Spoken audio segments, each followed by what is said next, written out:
नमस्कार दोस्तों। आज हम एक ऐसे मुद्दे पर बात करेंगे जो हमारे लाखों युवाओं के भविष्य से जुड़ा हुआ है। अमेरिका के राष्ट्रपति डोनाल्ड ट्रंप ने H-1B वीजा के लिए सालाना शुल्क को बढ़ाकर $1 लाख यानी करीब 88 लाख रुपए कर दिया है।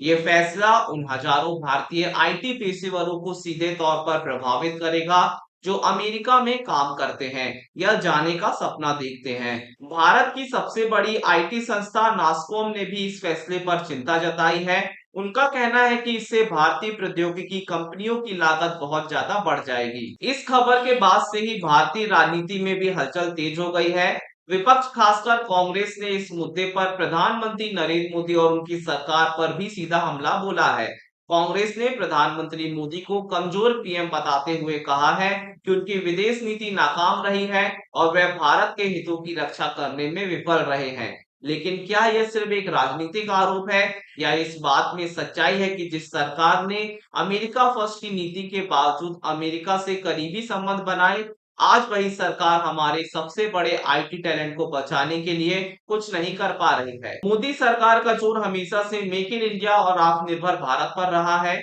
सरकार चाहती है कि हमारे युवा विदेश जाने के बजाय देश में ही काम करें। लेकिन सवाल यह है कि क्या यह सिर्फ एक नारा है या इसके लिए जमीन पर कोई ठोस काम हुआ है। अगर हमारी सरकार वाकई चाहती है कि हमारे युवा भारत में ही काम करें, तो क्या उसने इतनी नौकरियां और अवसर पैदा किए हैं कि उन्हें विदेश जाने का सपना छोड़ देना चाहिए? और अगर नहीं, तो क्या यह हमारी सरकार की जिम्मेदारी नहीं है कि वे दुनिया के सबसे बड़े टेक टैलेंट हब के रूप में हमारे लोगों के लिए विदेशों में भी बेहतर माहौल सुनिश्चित करें?